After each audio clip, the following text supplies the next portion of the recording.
Good evening, everyone. Oh, a little mood lighting. Welcome to the City Council meeting. It's Monday, April 3rd, 2017.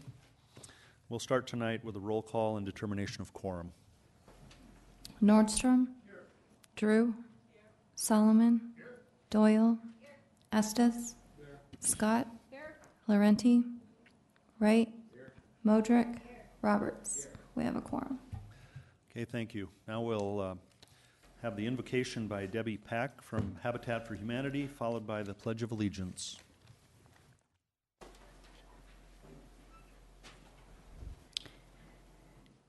Please pray with me. Mighty God the Father, we thank you, Lord, for the moisture that we've had today. Lord, we're so appreciative of your sovereignty. We just want to lift up the families that are affected by the fire in Spearfish. We want to think about our community and the needs in our community. We want to just lift up our leadership today, that all the conversations that take place, that you would be in the midst. We thank you, Lord, for filling our hearts and our minds with your wisdom and your love. We pray for the needs in this community, especially when it comes to affordable housing. We just look to you, Lord, for the answers and the solutions, and we're so proud to have leadership in the room that care about the topics that are on the agenda tonight, and that everyone's hearts would be heard, and that we would be agreeable with one another in some way, shape, or form. And Lord, we just thank you for all your blessings. In Jesus' name we pray. Amen. I pledge allegiance to the flag of the United States of America and to the republic for which it stands, one nation.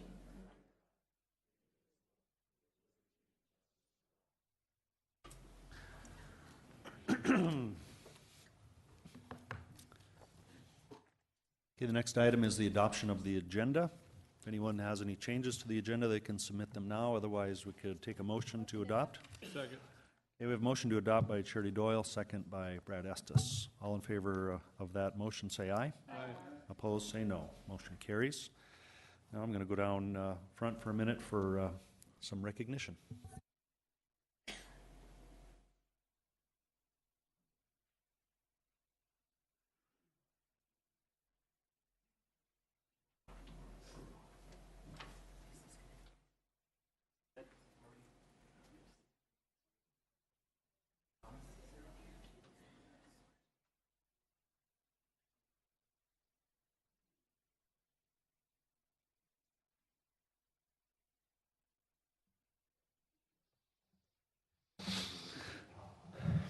Ladies and gentlemen,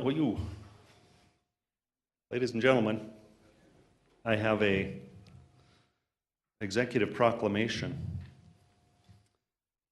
and to recognize National Public Safety Telecommunications Week. And these individuals here to my right are a small example of the telecommunications professionals that work in this city, county, state, and all over the nation 24 hours a day. So the proclamation reads, whereas the City of Rapid City recognizes the significance of the 911 dispatch center to the city and surrounding community, and whereas emergencies can occur at any time requiring police, fire, and emergency medical services, and whereas when an emergency occurs, the prompt response of police officers, firefighters, and paramedics is critical to the protection of life and preservation of property, and whereas the safety of our first responders is dependent upon the quality and accuracy of information obtained from citizens who telephone the Emergency Services Communications Center, and whereas public safety telecommunicators are the first and most critical contact our citizens have with emergency services, and whereas public safety telecommunicators are a vital link for our police officers and firefighters by monitoring their activities by radio, providing them with information, and ensuring their safety. And whereas public safety telecommunicators of the Pennington County Emergency Services Communications Center have contributed substantially to the apprehension of criminals, suppression of fires, and treatment of patients. And whereas our public safety telecommunicators display compassion, understanding, and professionalism on a daily basis while supporting local first responders. Now, I, Steve Allender, Mayor of Rapid City, South Dakota, hereby proclaim April 9th through the 15th, 2017 as National Public Safety Telecommunications Week in Rapid City, and urge all Rapid City residents to participate and show their support. Thank you. Ladies and gentlemen, let's give these folks a hand.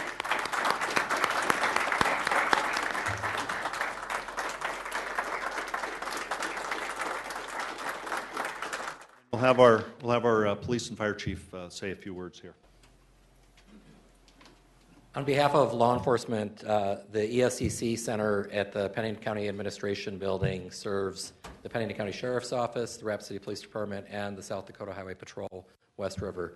And I just want to express my gratitude on behalf of law enforcement for the effective and professional communication that you provide for all of our staff and for our community. You are the community and our first line of defense. Communication is key, and effective, timely, accurate communication is so important, and you provide that on a regular basis, so thank you. One thing that never gets said enough about what they do is they really are the backbone to our whole public safety system, because without them, we wouldn't know where to go, how to get there, any of that stuff. And so they also never get the praise that they deserve. Oftentimes, they're the ones that are on the phone, or they are the ones on the phone with that frantic caller with somebody that's having the worst day of their life. And they're able to give professional directions to people to do CPR or to follow any other instructions. And so, again, you don't get the praise that you deserve. And from the Rapid City Fire Department, I certainly thank you, all of you, for everything you do for us.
Okay, now the next item, we have a presentation from Community Development, Barb Garcia, with the results of the Affordable Housing Survey.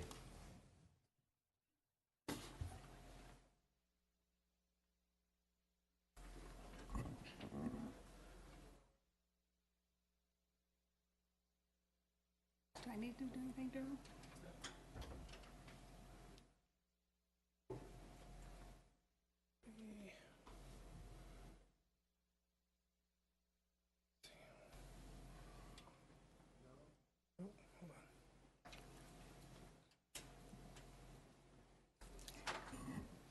Well, while they're getting that up, there we go. For several years now, we've been talking about tiny homes and apartments as an alternative solution for affordable housing for our homeless and our very low income. After each discussion, there's always been a question, and that is, would anybody really move into them? Will anybody buy them? Will anybody rent them? So I decided it was time to do a survey and actually ask the people if they would. So I started the survey first with our homeless at our Homeless Connect in January, and then we opened it up to the community because I wanted to also get information on people who are doubled up with family and friends who we don't normally find at our homeless counts. We wanted to find out about people who are cost burdened in the apartments they're in now, and just people who might be interested in them, even if it's not about an affordability issue, but something else. So the survey contains 25 questions, and they were meant to capture the information about who wants them, where do they want them, what do they want in them, how much can they afford in them. So that's what all the questions are geared towards. And if I could just get it going. All right, I'm at a loss again.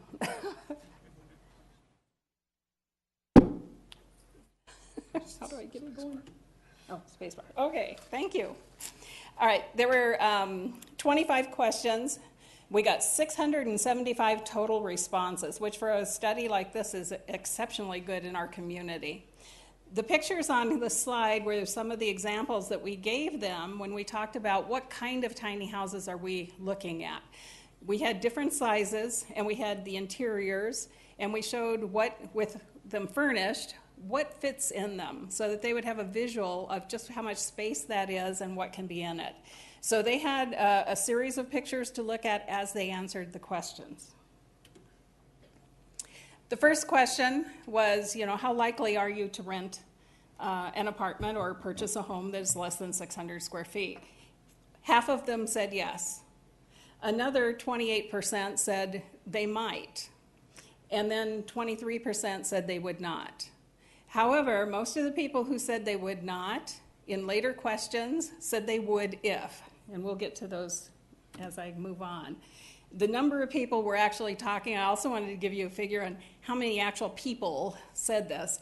335 said they would, for sure. Another 188 said they would, maybe.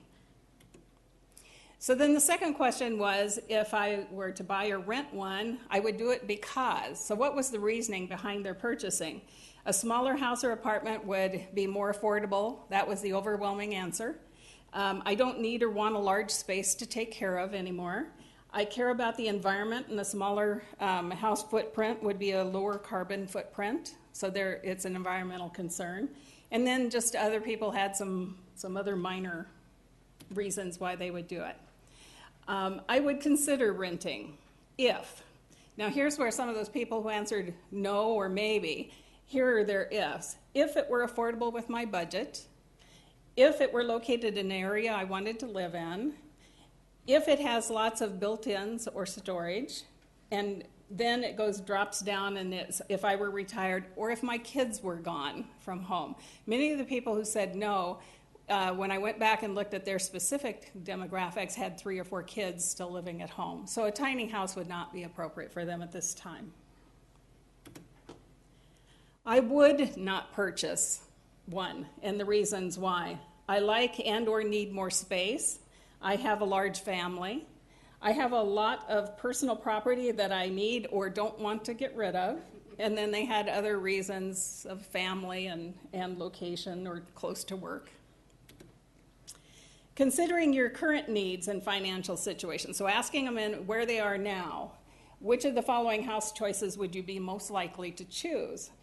And the number one answer was a tiny home or apartment, $350 to $500. That's the 250 to 400 square foot. So those were the examples given for that range. And we had 199 people who responded to that. And then the cottage size, what we're describing as a cottage size is the 500 to 600 square feet, $500 to $700 a month. Then there was the normal sized apartment, and then the normal sized apartment that accepts subsidized, like Section 8.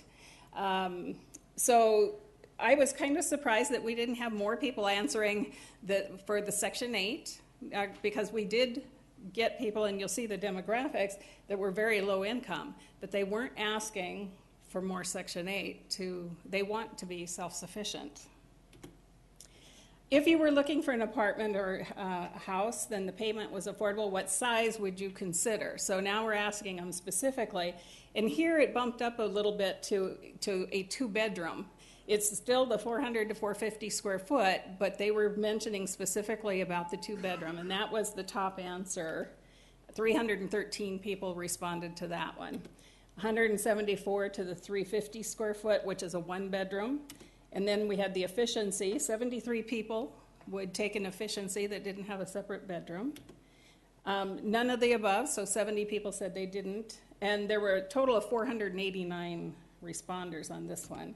And then 65 would take the 250 square foot efficiency. That's all they needed, and that's all they wanted. We also wanted to know what amenities or what things they wanted with that. So, okay, we're going to build them, but how are we going to build them? And typically when you see talks about the tiny houses and apartments, they have lofts and the bedrooms are up in lofts. So we wanted to ask that question, would you want the loft or not want the loft?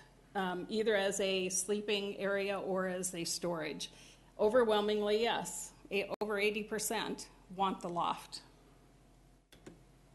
And if the apartment, we also want to know what about washers and dryers. So we gave the example, if you're in an apartment building and it already has a laundry room that you can use, it still costs you, but you can use it, would you pay $40 more for an apartment that has a washer and dryer in them? Overwhelmingly, yes. Over again, 70% want a washer and dryer in their unit. Some of these questions were for developers who asked these things, you know, well, do they really want this? Should I put the extra money into them? Would they pay for it? Would you move to a smaller apartment if it were more affordable than your current apartment? So here I was wanting to see how many people feel cost burdened where they are and would want to jump to a smaller, even though it's smaller, but it's more affordable for them.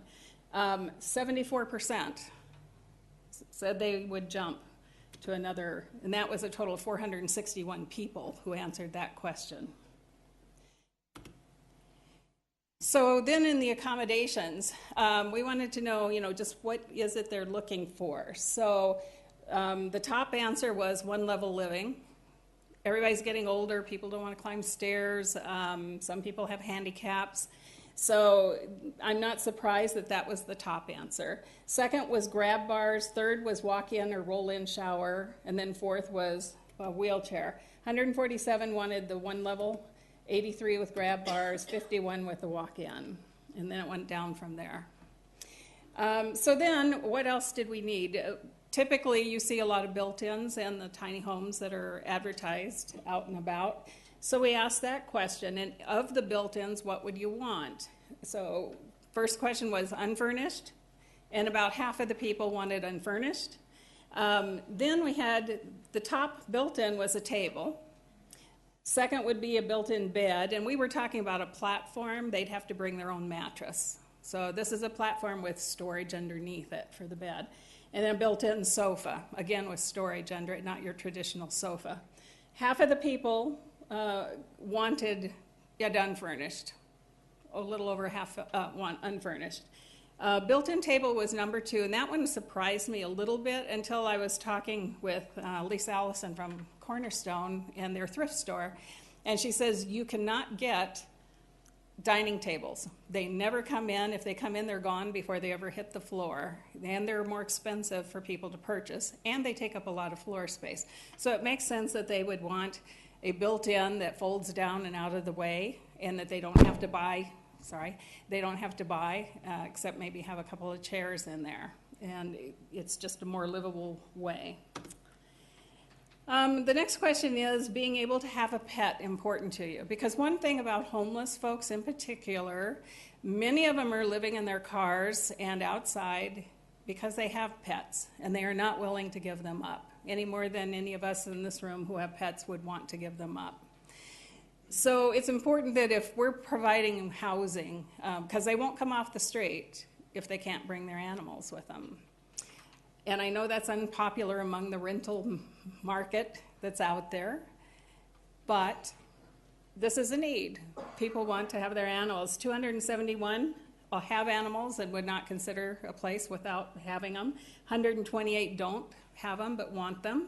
And 96 people said they wouldn't care. They don't want to have an animal. What areas of town would they want to live in? It's not surprising that the top section of choices was the west side. The perception of a much safer area, much better schools. Everybody wants to live in that safe neighborhood and by the best schools. And the perception is that's all on the west side. The second highest was Southeast Rapid City with Rapid Valley, Robbinsdale, and then the Center City area. There is actually a fair number of people wanting 152 to be in the Center City. So with the city's plan and study about more housing for downtown, and this is talking about smaller, cheaper, less expensive downtown. And then we have North Rapid. And people might be surprised that there are people who actually choose and want to live in North Rapid. Current housing situation. So asking them what their current housing situation is. The first section are our homeless, the people who are not housed in permanent housing. And that's 104 people. The second group is those who were living with family and friends, and there were 78 of them. I rent an apartment or house with a HUD Section 8 voucher, so these are people who already have assistance, 27 people. And then the bottom section are those who already have regular housing, market rate, or own their own homes, but still answered our survey because they are interested in smaller units. If you currently own a house or apartment, check the answer that best describes your situation. So we were asking them, this is about how comfortable are they with their payments that they're making in their current housing.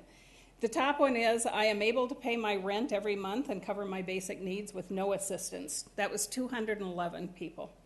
I am able to pay my rent but have little money left for food or basic needs, 182. So they're paying their rent, but they're not eating, and they don't have money for much else. I am unable or sometimes unable to pay my full rent every month, 126. So this middle group, whoops, I didn't mean to go that way. Now I gotta get back. I'm sorry? Backspace.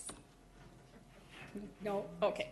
I'm sorry, I'm technology challenged here today. So then the last section is I am able to pay my rent every month with assistance from a Section 8 voucher. So that Section 8 voucher is keeping their payment on a Section 8 voucher. For people who don't know, they're required to pay 30% of whatever income they make. So if they make $1,000 a month, they pay $300. If they pay $2,000 a month, they pay $600. It's up to the market rate. And what the voucher does is make up that gap between their actual rent and what their 30% is. So they have assistance and they are able to cover their expenses. So what incomes did they actually have? We have a very large number of them, 433, who have jobs. There's always a perception that these folks don't work. They have hourly employment and salaried. And then the second section we have, 225 people are on fixed incomes. Now these are the folks who have much lower incomes and it's much more difficult for them to cover their basic needs. And the last group was the TANF, which is just getting food assistance, food and nutritional assistance. And there were only 8 people that answered that. So with their actual incomes now, we know they have jobs, but what income does that bring in that will afford a payment? So on here, on the left-hand side are their answers on how much in their income bracket that they make. The center section, I figured up what the payment at 30% of that wage at the top end would be. So that's what they could afford based on 30% of their income. And then the number of responses is in the far right. So that first section we have on here, the under 500 and the 500 to 1,000, these are the folks who do not make enough to pay even for a tiny house. They are going to need something else, and they are the ones who truly need the Section 8 vouchers. They're the ones who should be getting the vouchers. Now, if we're able to build the tiny houses and apartments, then this next group, in the center here, between 1,000 and 2,000, they would be able to make their own payments based on the $300 to $600 that we keep talking about for those sizes of homes. So they would be able to be self-sufficient, paying 1/3 of their income for that size of a unit and still have money to do the other things that they need to do. This third group, between $2,000 and $2,500, they qualify in that $600 to $750, which is what affordable market rate units are going for in our town. That's what they call affordable, but it is not affordable for the lowest income people. And that's what we talk. And those are the apartments that are mostly being built as affordable right now. And then that last group is they can afford the market rate that's out there. And it's their choice how much of their income they're paying. And some of them are paying over 50% of their income, but then it becomes a choice because there are more houses in those ranges that are available. The demographics are the people who answered. Heads of household that were male, 292, female head of household, 277. So it was about even. The households had 338 other adults living with them of those two groups, the male and female head of households, had other adults which were either parents or grown children living with them, or maybe a significant other, and their spouses. And then the total number of children among all those households was 481. So the number of people, the 534 who answered this question, represented 1,388 people in our community of actual people. Ethnicity, I was worried about whether we would actually get a true across-the-board answering from all of our minorities, because typically we don't. I was very pleased to see that we actually did have a very comparable with their percentage of our population. Native American in our population is actually in the 12 to 13% range. We actually had 30% of them responding, of our respondents. And since they make up over 40% of our homeless, it's about 49% of our homeless, then we're a little bit low as far as homeless representation, but this wasn't just for homeless in this study. The other nationalities, that is about what they make up in our population, as is in the ethnicity, the Hispanics. They make up about a little over 4% of our population right now. So we had a good, diverse group who answered. And then we also asked, what community services are you already getting? Because I wanted to know for purposes of supportive services. In other words, to make sure what kind of services are we going to need to help them stay in housing. And most of them have none. They aren't getting any of the services. The highest was the mental health, and that was 16% of our respondents. Then physical disability and substance abuse. And there were some developmentally disabled that need housing, whether that's group home or individual housing. So then the last question that we asked them was to use 1 to 6 and rank which is the most important to you, and with 1 being the most important, and overwhelmingly cost. 371 people responded cost. The next largest was the area of town at 87 people. 87 people thought that was the second most important. And then the third was the size of the apartment or house, and then the amenities. And last, location in respect to work, stores, shopping, and location for bus service. And those were the actual numbers. So that was our survey. I think it gives us some good information for moving forward on types of housing and knowing whether people are truly interested in it. Now our challenge is to get it into the affordable range that they need. Any questions? Okay, does council have any questions? Oh, Richie Nordstrom. Thank you, Mayor. Barb, don't go away just quite yet. Almost made it. Thank you. Mayor, first, if I may, to acknowledge this report. Okay, we have a motion to acknowledge by Nordstrom and a second by Solomon. Thank you. Barb, if I can ask just a couple of quick questions. I think I've seen this report someplace else, but I don't remember where I saw this. If I can get a hold of that and do a little bit deeper reading into it. And then the other part of it is that the other question I have for you is the possibility of our next work session as a council having this information available for that work session. I'd like to have an opportunity to talk a little bit more about this, because I think we're something that we need to start addressing. Is So it if that's something more possible- than the presentation you want? Yes, Like a correct. fact sheet or? Something, however you want to present it to me, or send it to the council on, or whatever best method is for you to get that information to us. Okay, Because I think there's a lot of data in there that I'd like to do a little bit more digging into to study that. And then, and I know you're not prepared to answer the question, but essentially, if we get these houses onto the property tax rolls, what effect that will do for the property tax for the city. And I know you can't answer that right now, so that's fine. That's kind of the general idea of what I'm looking for on this. okay. Thank you. I'll yield. Charity Doyle. Thank you, Mayor. Quick question, and I'm just wondering, since you are so dialed into the needs in our community, there was a report probably about 5 years ago that I'm trying to remember, and it was the percentage of rental properties within Rapid City. Do you happen to know approximately what that is? Off the top of my head, no. If you had asked how old they were, that I knew. I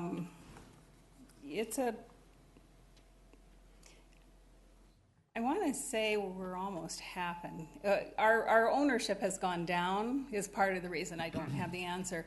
The ownership rate in town has dropped over what it was. It used to be 67%. I think 62. We were above the state average at the time, and I think we've dropped some since the housing crash. I think, I know this was 5 years ago, but I think I remember it being in the high 40s. That was the rental inventory. So non-owner occupied homes within our community, which of course doesn't help with the costs that we're talking about. So I'm just curious about that to see if I was misremembering or if that is probably in line with what we're seeing in Rapid City, and is that typical across the board? Or are we an anomaly? It depends on, no, I think it's about normal for most places. It depends. Some of the really big cities, it's more rental than ownership. But I think on average, we're not too far out from any other community our size. We used to be in better shape with home ownership, but that has dropped some. But I think you're right in the 40s, high 40s range, and it's probably even up a bit higher now. All right, thank you, Barb. Next, we'll go to Jason Solomon. Thank you, Mr. Estes. Thanks for the presentation, Barb. Question for you. I was surprised by how many respondents made $4,000 or $5,000 a month. Why were they included in this survey on affordable housing? Because a lot of our developers are also interested in building for not just for the homeless, but for youth graduating from college, young professionals moving back to our community. There are a lot of them who are like some of us older folks from the 60s and 70s that are into the environmental concerns and smaller carbon footprint. They don't want as many things. The cost, their student loans, they can't afford them. So across the board, I had a lot of people who make money who want them. They don't necessarily want or need them to be in the price range we're talking about. But there are a lot of people who want to downsize. Their kids are all gone. They don't want the big house to take care of. They want to have extra money to travel in their retirement. So we wanted, part of this was generated by questions from developers in the collective impact groups. And so to get a fair assessment kind of across the board for them too, we wanted to include all income ranges, for whatever reasons people would have. But our focus, of course, would be to addressing the lowest income first. Okay. Do you wonder with survey results like this, a lot of people want to own a home. I do recall when I was making $8 an hour with a kid and one on the way and all that, I should not be owning a home at that point. So, because even if the monthly payment is cheaper, your assets are larger, your responsibility is larger. Do you take that in consideration when you look at this, that a lot of folks who don't have the means maybe shouldn't own but rent would be better for them? Yes, but again, that's their choice and what they can qualify for and go to the bank. I mean, for some people, they won't be able to buy. Others will not be able to rent. I mean, they burn most of the bridges. For them, an ownership, if it's in a price range that their low payment can buy for them, then that's a better option than being homeless forever. But I don't anticipate that a lot of the people that we're trying to address will be in any way ready for ownership. But I put that on here because there are people who can afford them and can afford to buy if the cost is lower than $175,000. There are still a lot of people out there who can afford to buy in the 100 to 120 or 130 range, or even down to 80 or 70 or 60, which our starter used to be the starter homes, or are our smaller, older homes in town. So I'm not going to eliminate ownership outright for them, because there are people who can use that. And so for a developer or even an existing homeowner, if we're going to rehab houses for them, those are just options out there. It depends on who's developing them and who's doing them, whether they want to offer them for ownership or for just rent. So, Thank you. Okay, Barb, thank you for the presentation. thank you. We have a motion on the floor to acknowledge the report. All in favor? Aye. Opposed? Okay. On to general public comment, which is a time for the members of the public to discuss or express concerns to the council on any issue not on the agenda. No action will be taken at this meeting on an item that is not on the agenda, except by placement on the agenda by unanimous vote of the council. So for the general public comment portion, we have one speaker request form from Chuck Henry. And Mr. Henry, you have 3 minutes. Now my phone doesn't work. Okay, I'm here to represent those who are in the minorities, the people with disabilities, people with mental health issues, the elderly, and those put underneath the rug or the pile. I've seen several instances in my past that needs to be addressed, that people are not fair to these type of people. And that's part of my campaign. And when you make decisions, you need to know to put those people up there with the equal part of the Rapid City citizens. Thank you. Okay, thank you. And now this takes us to the non-public hearing items, items 3 through 47. And we'll open public comment on items 3 through 38. And we have one speaker request form on item number 23, and that is also Chuck Henry.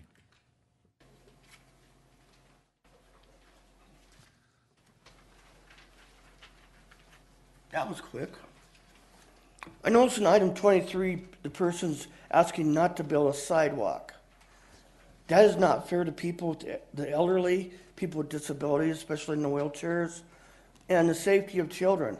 That makes them put them on the streets to play, and they need to have those sidewalks to be able to walk on, and that so they don't get hit by cars and that. Thank you. Thank you. And that'll close our public hearing on those items, and that will take us up to our consent items, items 3 through 38. If the council would like to remove any of these, please let us know. Otherwise, okay, Richie Nordstrom. Thank you, Mayor. Item 35, please. Darla Drew. Item 28. Thank you. Okay, if there are no other items needing to be pulled, could I have a motion to approve? Okay, we have a motion by Estes and a second by Jerry Wright to approve items 3 through 38 with the exception of 28 and 35. All in favor of that motion say aye. Aye. Opposed say no. Motion carries. Item number 28 is to approve a request from Black Hills Farmers Market to move to 145 East Omaha Street beginning in 2017 and designate that area a farmers market site. And we'll go to Darla Drew. Thank you, Mayor. I have a couple questions for Jessica, please.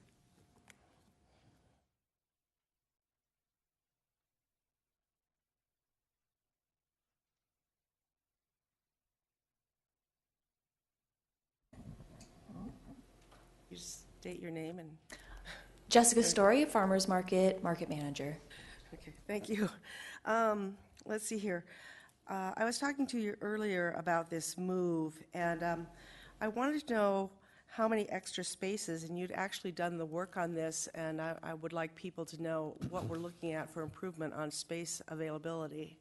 Absolutely. If we do a setup, depending on what we choose, if we want all of our vendors to keep a trailer spot behind their booth, we're looking at twice as many vendors, or if we do a little switching up and have some vendors who don't require that trailer space, we could do almost 3 times as many vendors at 145 East Omaha. How long have you been with the farmers market? Since March of last year. How much growth do you see per year? I know you haven't been there that long, but how much growth have you seen overall, like say in the last 3 years? Sure. I think back in 2015, before I started, we were seeing around 35 vendors. Then in 2016, we saw 49 vendors, and right now, even without approving a wait list, I have about 55 vendors, but I do have a wait list of about 15, and that wait list does keep growing. That's wonderful news. It is I good really news. think that's great news. And thank you for your creativity and finding a new place to be. It'll also free up parking for those that want to use that area in Founders Park. So I'm for this. I just wanted to hear a little bit more from you. So thank you, Jessica. Thank you. Okay, and item 28 needs a motion. Motion to approve from Jerry Wright, second by Amanda Scott. All in favor of approval say aye. Aye. Opposed say no. Motion carries. Go to item number 35, which is to approve a request by the City of Rapid City Parks Department for an amendment to the Rapid City Comprehensive Plan, adopting the Robbinsdale Park Master Plan for property generally described as being located at 626 East Fairmont Boulevard. We'll go to Richie Nordstrom. Thank you, Mayor. First, may I move to approve this request? Okay, we had a motion to approve and a second by Jason Solomon. Go ahead. Thank you, Mayor. Questions for the Parks Department staff? Alex, please.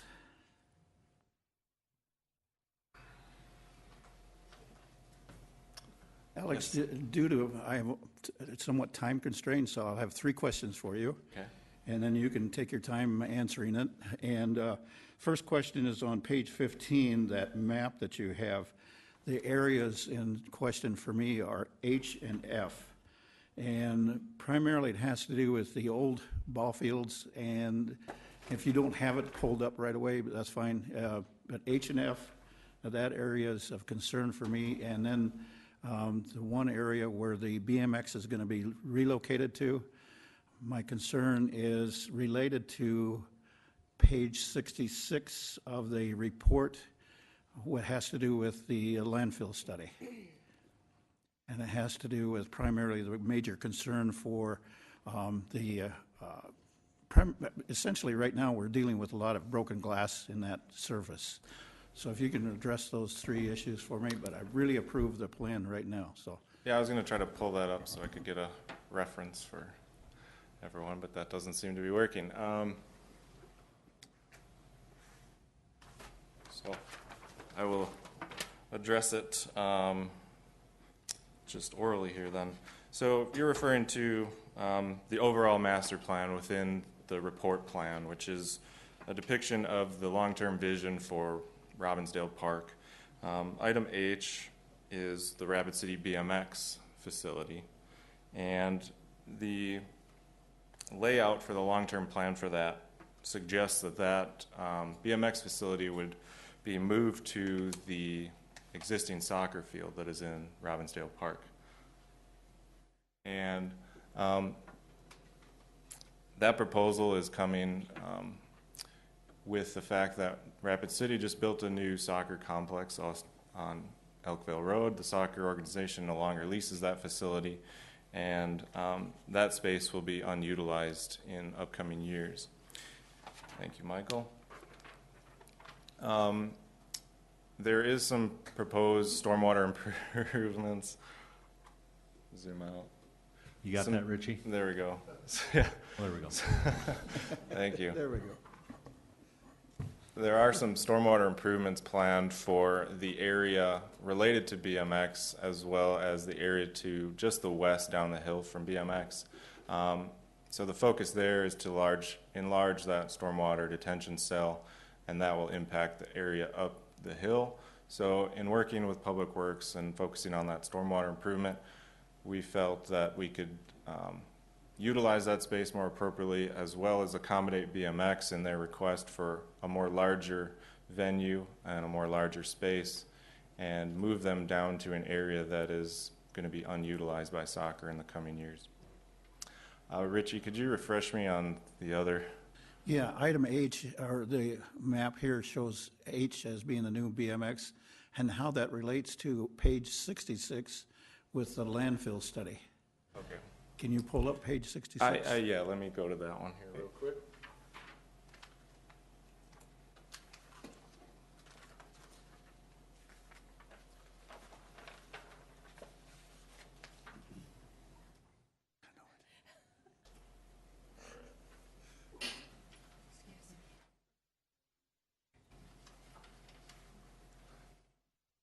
For those of you that haven't read the report and may not be familiar, Robbinsdale Park is the former landfill before the landfill moved out to Highway 79. And this image here shows the extent of the known landfill prior to it being closed back in the 60s. And Richie's reference here is in relation to the existing soccer field and the proposed BMX location. I'll point that out. And in looking at that, to build a BMX facility on top of an old landfill, the intent there is to build up, not dig down. And in this report, we look heavily at the landfill and identify that we don't want to do major excavation of that. There is issues with glass and things migrating up through the cap on that landfill. So there is some recommendations on some reconstruction of locations, but I believe what you're getting at is how would that BMX facility affect the landfill? And it would have limited effect on the cap of that landfill, since we would be building up on top of it, not excavating down and disturbing the cap over that landfill. Okay, Mr. Nordstrom, Charity Doyle yields her time to you, so you're still good. I guess basically, thank you, Charity. Alderwoman Doyle, I appreciate that. What I'm thinking of, Alex, in the past, we were talking about that site being, as the irrigation factor was involved in it, essentially when they were doing watering, and if I understand it correctly, the BMX takes very little irrigation. And in the past, what we were concerned about with the soccer field, it would basically do a washing machine effect, meaning that as we irrigated, that pushed the debris to the surface. And that's why the issue came up, and that's why I'm asking that question, to make sure we're okay in that area. Yeah, the BMX track, they do use water to keep the dust down on their track, but it's significantly less than you would have on a irrigated grass turf field. Thank you, Mayor. I'll yield. Okay, we have a motion on the table for approval. All in favor of that motion, say aye. Aye. Opposed, say no. Motion carries. That takes us through consent and on to the non-consent items, items 39 through 47. We'll open public comment on those items, and we have a few speaker request forms. The first one on item number 40, Julie Jensen.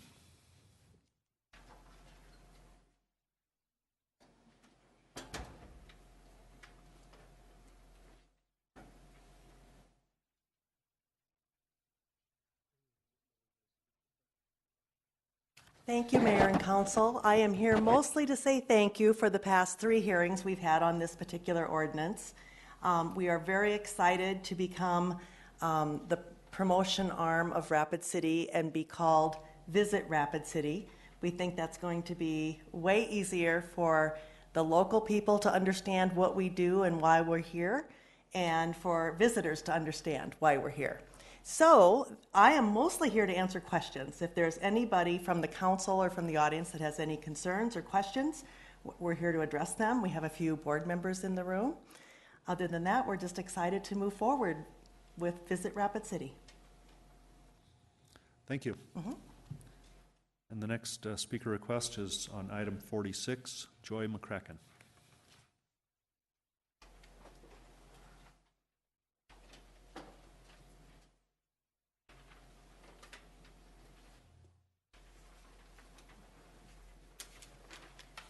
Joy McCracken with Executive Director for NeighborWorks. And we do have a potential buyer for one of our units, and he wanted to be here tonight himself to express his feelings and his concern and his excitement, but he was scheduled for work, so he wrote a letter that he asked me to read. Dear ladies and gentlemen of the City Council, I am a former Marine and a combat veteran. My occupation involves working with adults with disabilities through a nonprofit agency here in town. My job at Black Hills Works is very rewarding and fulfilling.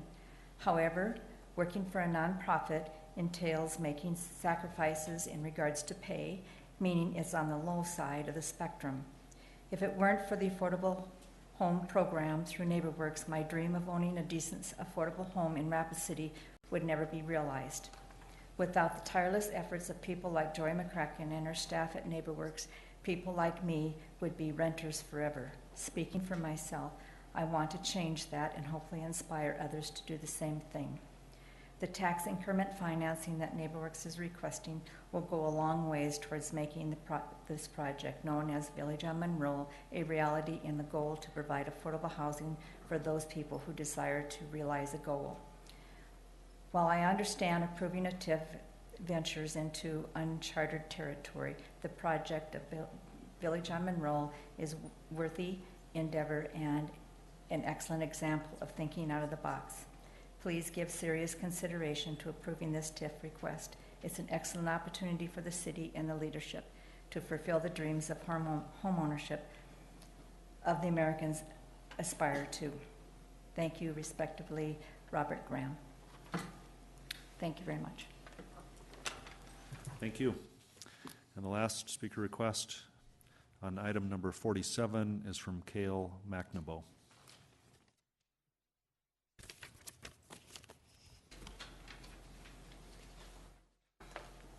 It's Cale McNabo. I own Spurley Consulting. I represent the petitioner on this item. Thank you for the opportunity to come forward and follow up a little bit on what we discussed at Public Works. We had a fairly spirited debate on the exception request we brought forward. And after the Public Works meeting, we had a meeting, side meeting with the owner. We've asked for an exception not to build a water main and a piece of sewer main in this location. Pursuant to the Public Works meeting, we understood that their position on wanting the water main installed, the owner has acquiesced to that, and we would like to go ahead and have that part of this removed from our discussion. So the owner's come forward and is going to build the water main. What I would like to talk to you today is about the variance to not construct the sewer main. As I said, the sewer main would exist in the area identified in red. It'd be a dry sewer main. It doesn't connect to anything because the route it would have to get constructed on is right there. That's over 3,000 feet away. So the exception of the variance that we're asking is to not install 500 feet of sewer main that has no outlet. Well, it has an outlet, but that outlet is some 3,000 feet away. And with that, I'd be more than willing to answer any questions you had regarding this issue. Okay, thank you. This will close the public comment. And we'll start with ordinances, number 39. We'll go to John Roberts, our Legal Finance Chair. Thank you, Mr. Mayor. Second reading of ordinance number 6170 regarding supplemental appropriation number 1 for 2017, and I recommend approval. Second by Jerry Wright. All in favor of approval, say aye. Aye. Opposed, say no. Motion carries. Item 40, second reading ordinance number 6171, an ordinance to update the city's promotion agency for purposes of the municipal gross tax receipts tax by amending sections 3.18.050, 3.18.060, and 3.18.070 of the Rapid City Municipal Code, and I recommend approval. Second by Jason Solomon. All in favor of approval, say aye. Aye. Opposed, say no. Motion carries. Next item, please. Item 41, first reading ordinance 6169, an ordinance amending section 17.06 of chapter 17 of the Rapid City Municipal Code, a request by AE2S for Black Hills Federal Credit Union for a rezoning from General Agricultural District to Light Industrial District for property generally described as being located at 2700 North Plaza Drive. And I recommend approval in conjunction with a planned development. We have a second by Lisa Modrick. We'll go to Jason Solomon. Thank you, Mr. Mayor. I'll be abstaining from this vote as this is my employer. Thank you. Okay. We have a motion on the floor for approval. All in favor of that motion, say aye. Aye. Opposed, say no. Motion passes with one abstention. Item number 42, under Community Planning and Development Services items. A request by Renner Associates, LLC, for HDRK Properties, LLC, for a preliminary subdivision plan for proposed Lot 4 of Tract C of Rushmore Center, generally described as being located lying east of Luna Avenue, north of East Anamosa Street. Recommendation from committee is to approve with stipulations. So moved. Motion by Scott to approve, second by Roberts. All in favor of approval, say aye. Aye. Opposed, say no. Motion carries. Item 43, a request by Britton Engineering and Land Surveying Incorporated for Jim Meyer of Maple Avenue Development, LLC, for a preliminary subdivision plan for proposed Lot 4 of LJS subdivision, generally described as being located southeast of the North Maple Avenue and Mall Drive intersection. Recommendation from committee is to approve with stipulations. So moved. Motion by Scott, second by Roberts. All in favor of approval, say aye. Aye. Opposed, say no. Item number 44. Request by FMG Incorporated for Rockerville Volunteer Fire Department for a preliminary subdivision plan for proposed Lot 1R of RFD subdivision, generally described as being located along U.S. Highway 16. Recommendation from committee is to approve with stipulations. Second. Motion to approve by Jerry Wright and seconded by Darla Drew. All in favor of approval, say aye. Aye. Opposed, say no. Motion carries. Number 45, a request by AE2S for Black Hills Federal Credit Union for a preliminary subdivision plan for proposed Track A revised of Fountain Springs Business Park and Tracks B and B2 of Fountain Springs Golf Course and Gardens, generally being described as located at 2700 North Plaza Drive. Recommendation from committee to approve with stipulations. Motion by Lisa Modrick and seconded by John Roberts, I think, and we'll go to Jason Solomon. Thank you, Mr. Mayor. Once again, I'll be abstaining from this vote. Okay, we have a motion for approval on the floor. All in favor of approval, say aye. Aye. Opposed, say no. Motion carries with one abstention. Now, number 46, under Legal Finance Committee items, we'll go back to John Roberts. Thank you, Mr. Mayor. Request from NeighborWorks for City Council authorization to allow tax increment financing funds to be used for land acquisition and for anticipated Village on Monroe Affordable Housing TIF application.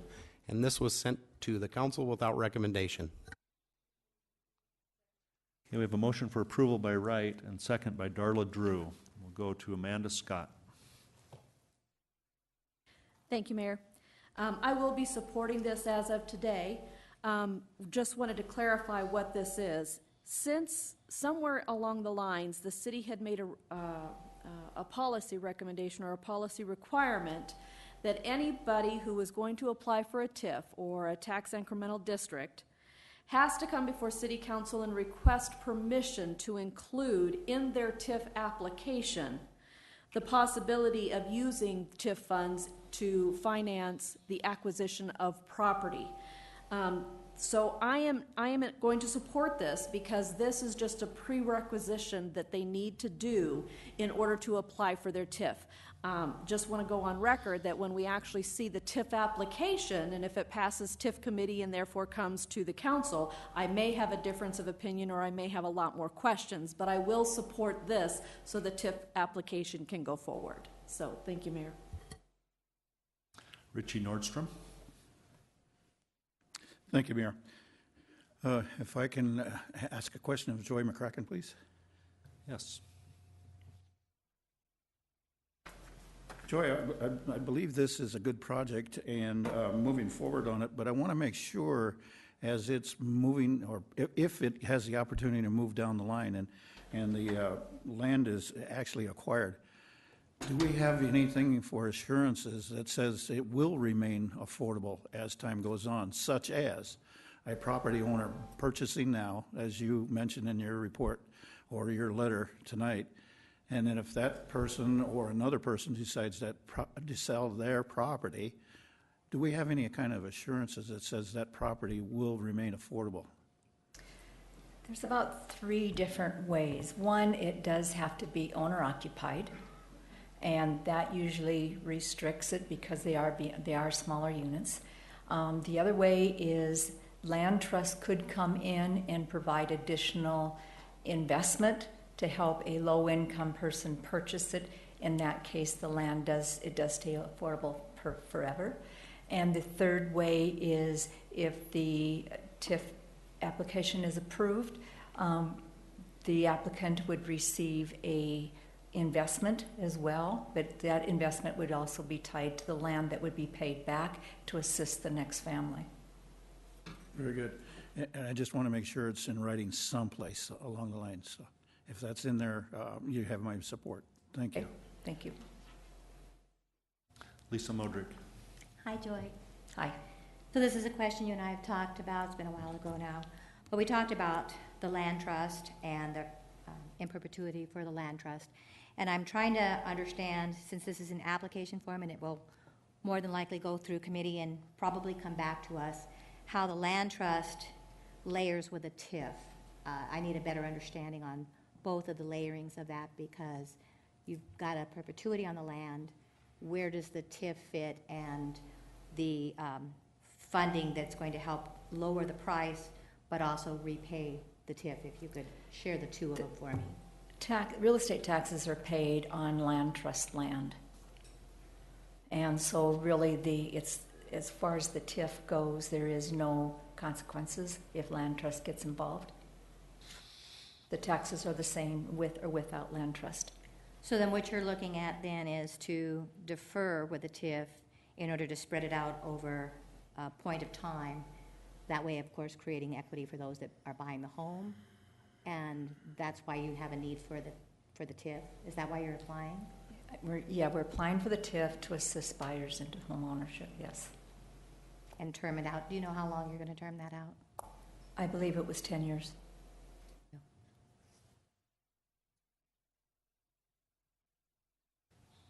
Darla Drew. Just turned it off. Okay, thank you. More of a comment than anything. First of all, I'm going to support this project. I think it's a good one. And as far as TIFs go, there was one time we were talking about moving forward with limited TIFs and keeping it to mainly infill in the cities, in the city closer to the downtown areas and things like that, not allowing TIFs for expansion forever. So I just think that this just really fits a lot of the things that we're looking at, and really, I don't know, just want to support this as much as I can, because I think it's a step in the right direction with our TIF funds. Thank you. Thank you. Okay, Brad Estes. Thank you, Mr. Mayor. Could I ask our city attorney, Joel Landine, a question, please? Yes. Joel, I apologize because I just thought of this question, and so when we do TIFs and they're for infrastructure and such, that stuff, the process of acquiring or getting the contractor and stuff has to follow the I think state law bid. Is there a format which they need to follow for the acquisition of land for this TIF to work? No, I don't think we've ever required that. I mean, because they're looking at a specific parcel, it would be hard to do that. However, I do think it would be appropriate for some independent evaluation of the value. If you're going to compensate them for the value of the land, that somebody look and make sure that the value that the land is actually matches how much you're going to spend to purchase that land through the tax increment district. Thank you. So you're going to, as I understand, the TIF is for the purposes of buying the land. So then when you're figuring your costs to make these affordable, the land cost is figured in as a big zero? I mean, as a zero? Is that? I mean, that's what I'm understanding, that the purchase of the land is to get these so it's affordable to the end buyer. So that means that when you're calculating your cost of the units, that the land cost goes in as zero. Is zero. Okay. All right. Thank you. John Roberts. Thank you, Mr. Mayor. And thank you, Joy, for bringing this forward. You know, I have some issues with this and some doubts with it, but I do want to thank you for everything you've done in North Rapid.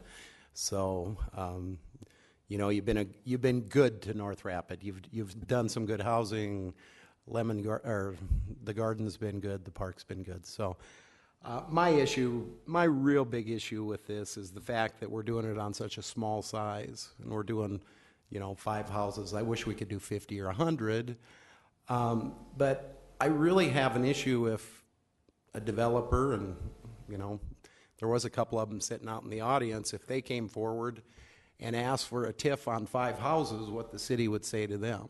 So to help with the affordability of it. You know, and there are some pretty affordable homes out there right now. There's a developer out in Box Elder doing $135,000 governor's homes. So, you know, if we gave him $10,000 a unit, and I'm not saying that, but if he did it in Rapid City and we gave him $10,000 a unit, that's $125,000. So it just makes me wonder if this was being done on the private side, if it even got this far. So anyway, thank you. Back to Amanda Scott.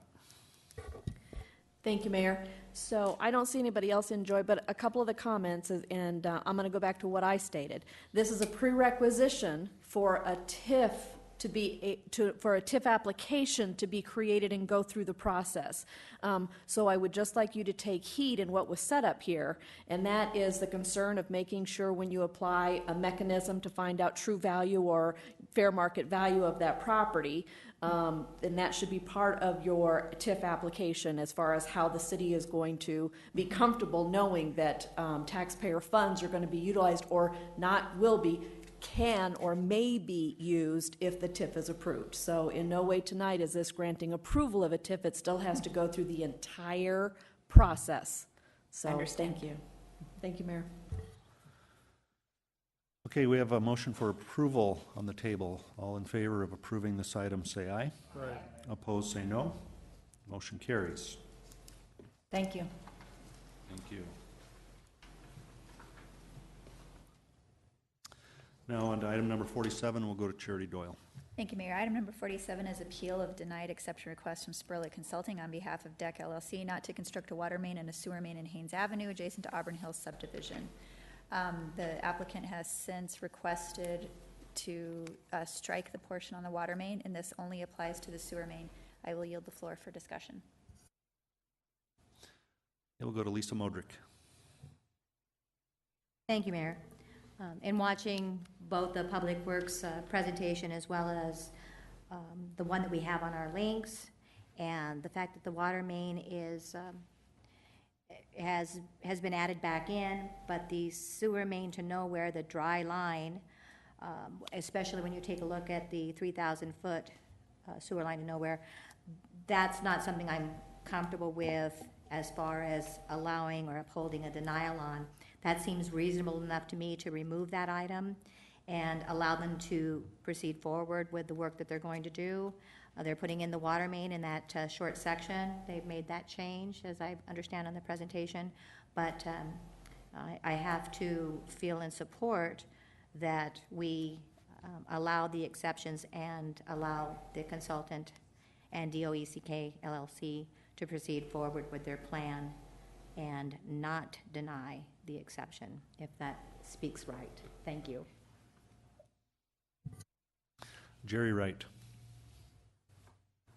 If I may ask Mr. Tech a question, please? Yes. The sewer main, when is that anticipated to be constructed, or is it way out there? And the other part of that is, can we bond that sewer segment for a while, or some kind of surety so that it would be built within, say, 5 years if that main is built in 5 years, or what other options that are available to us? The extension of that water main, excuse me, will be dependent upon. I'm talking about the sewer line. I'm sorry, sewer main. I'll try to get it right. The extension of that sewer main is going to be based on development. So the city has no plans currently in our capital improvement plan to extend that sewer main. So it'll be dependent upon development. As far as bonding for it, I don't know that it'd be appropriate at this time to even try to second guess a route to get there. It's going to be based on development. Certainly. May I ask another question? Do you have a problem with us not or allowing them to have the exception to the sewer line? That's your decision to make. The only comment that I'll make is in the future, if this line isn't constructed, the ratepayers will have to upfront the money to build this section adjacent to what they're planning. Thank you. John Roberts. Thank you, Mr. Mayor. I'd like to make a motion to allow an exception to not build the sewer line and hold the floor. Okay, we have a second by Lisa Modrick. Go ahead. Thank you, Mr. Mayor. You know, this isn't the first time that we've seen this. We saw a water line, I don't know, 18 months ago or 12 months ago or whatever it was, out off of, I believe it was Anamosa and Elkville Road. You know, when we start putting infrastructure into the ground that sits for years and years and years and years, and we have no idea when we're going to connect it, when we do go to connect it, it may not even be usable at that time. So, you know, unfortunately, this is one of those things where, you know, I believe that the exception is the smart thing to do rather than putting it in and hoping that 5 years from now we're going to do the extension. And if we do the extension in 5 years from now and the ratepayers have to pay an extra couple $100,000, you know, that's the cost of business. So anyway, I just want to say that I support the exception on this one. Thank you. Richie Nordstrom. This is where my councilmate talks about me being the no, or the Nordstrom. So I'm going to be voting no on this issue, primarily because this will affect the future ratepayers. And the other thing to take into consideration is that there is a possibility this could enhance development to the east. If it's not there, it could slow up or deter future development because they're going to be part or be involved with that development of that sewer line going up, making that extension up there. And if it is there in the ground, I feel that it would not be fair to the future taxpayers. or the rate users up there as well. So that's my major concern on that, and that's part of the reasons why I'm going to be voting no on that. Just primarily because I think it will help future development. Thank you.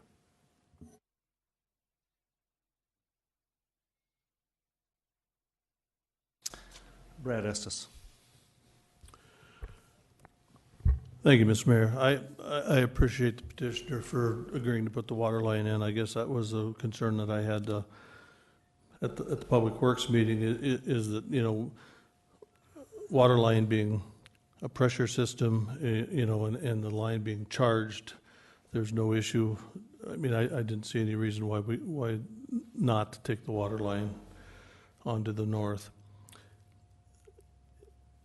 And what really, what's hard to tell on this is what, you know, what, there's a lot of missing information in a crystal ball to really know what's going to happen. For this to work, all the land, in my mind, to the east has to be developed yet from Cobalt. So there's a considerable amount of acreage that has to be developed, and then this line remains dry even when the applicant gets done developing their land to the north to this now city limits. None of that sewage will go through this dry line. I mean, this is you know, and it's a bad you know, you got to put it in. You're going to put it in a dry line, and you're going to, hopefully with good information, know where the inlet is, where the outlet is, but there's always a chance that could be wrong.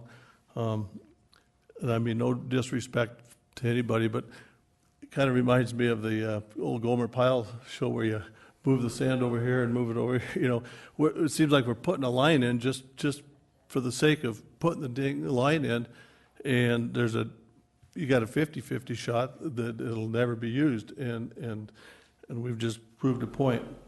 But I, you know, so I'm going to support the motion, Alderman Roberts' motion. There are, you know, as they develop the residential, Misty Meadows is going to go on north, and I know I've talked to Dale, and that isn't going to satisfy the sewer needs.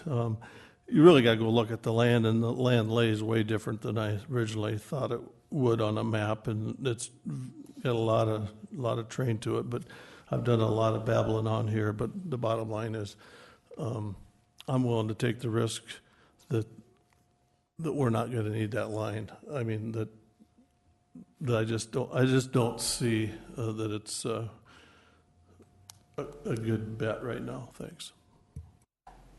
Charity Doyle. Oh, thank you, Mayor. Estes said most of what I was going to say.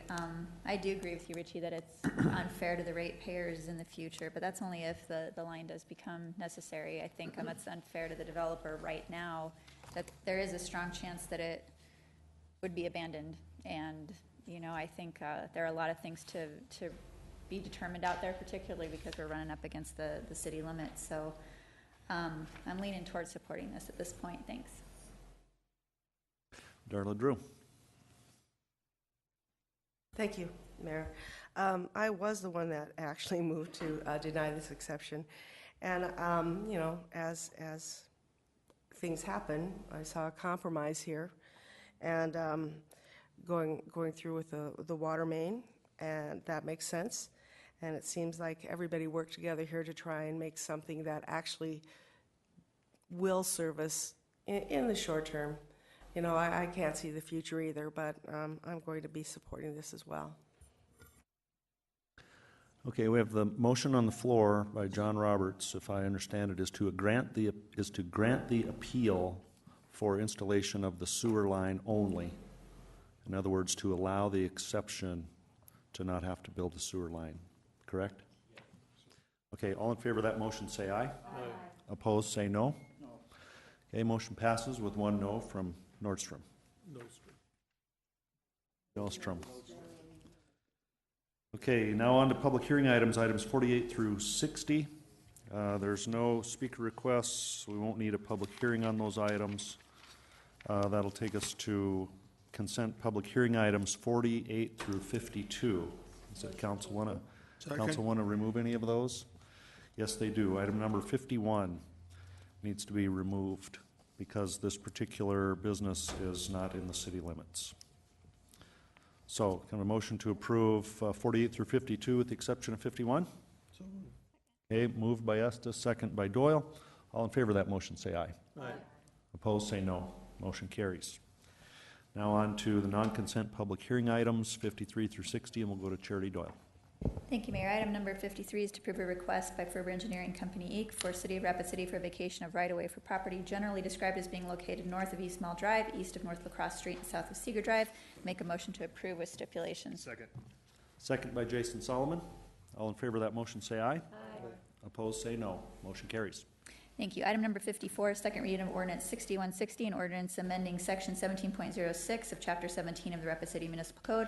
Request by Fisk Land Surveying and Consulting Engineers, Inc. for HER Enterprises, LLC for rezoning from general commercial district to light industrial district for property generally described as being located at 1002 East Omaha Street. Make a motion to approve in conjunction with the plan development designation. Second by John Roberts. All in favor of that motion say aye. Aye. Opposed say no. Motion carries. Thank you. Item number 55 is second reading of ordinance 6161, ordinance amending section 17.06 of chapter 17 of the Rapid City Municipal Code. Request by KTM Design Solutions, Inc. for BH Capital LLC for rezone from no use district to low density residential district 1 for property generally described as being located southeast of East St. Patrick Street and South Valley Drive intersection. I make a motion to approve. Second. Second by Lisa Modrick. All in favor of that motion say aye. Aye. Opposed say no. Motion carries. Item number 56, second read in ordinance 6162, ordinance amending section 17.06 of chapter 17 of the Rapid City Municipal Code. Request by KTM Design Solutions, Inc. for BH Capital LLC for rezone from no use district to medium density residential district 1 for property generally described as being located southeast of East St. Patrick Street and South Valley Drive intersection. I move approval. Second by Lisa Modrick. All in favor of that motion say aye. Aye. Opposed say no. Motion carries. Item number 57, second reading of ordinance 6163, an ordinance amending section 17.06 of chapter 17 of the Rapid City Municipal Code. Request by KTM Design Solutions, Inc. for BH Capital LLC for rezone from no use district to general commercial district for property generally located southeast of East St. Patrick Street and South Valley Drive intersection, and I move approval. Second. Second by Darla Drew. All in favor of that motion say aye. Aye. Opposed say no. Motion carries. Item number 58, second reading of ordinance 6164, an ordinance amending section 17.06 of chapter 17 of the Rapid City Municipal Code. Request by KTM Design Solutions, Inc. for BH Capital LLC, a rezone from no use district to general commercial district 1 for property generally described as being located southeast of East St. Patrick Street and South Valley Drive intersection, and I move approval. Second by Amanda Scott. All in favor of that motion say aye. Aye. Only one. Opposed say no. Motion carries. Item number 59, second reading of ordinance 6165, an ordinance amending section 17.06 of chapter 17 of the Rapid City Municipal Code. Request by KTM Design Solutions, Inc. for BH Capital LLC for rezone from general agricultural district to medium density residential district 1 for property generally described as being located southeast of East St. Patrick Street and South Valley Drive intersection. I move approval. Second. Second by Richie Nordstrom. All in favor of that motion say aye. Aye. Opposed say no. Motion carries. And item number 60, second reading of ordinance 6166, an ordinance amending section 17.06 of chapter 17 of the Rapid City Municipal Code. Request by KTM Design Solutions, Inc. for BH Capital LLC for rezone from general agricultural district to general commercial district for property generally described as being located southeast of East St. Patrick Street and South Valley Drive intersection. I move approval. Second. Second by Brad Estes. All in favor of that motion say aye. Aye. Opposed say no. Motion carries. Item number 61 is the bill list, and we'll go to Finance Officer Pauline Sumption. I'm not going to talk nearly as fast as Ms. Doyle was. There are no additions to the bill list, so the total is that which is before you at $3,348,510.41. Move to approve. Motion to approve by Estes, second by Scott. All in favor say aye. Aye. Opposed say no. Move to adjourn. Okay, we have a motion and a second to adjourn. All in favor of that motion say aye. Aye. We are adjourned. Thank you.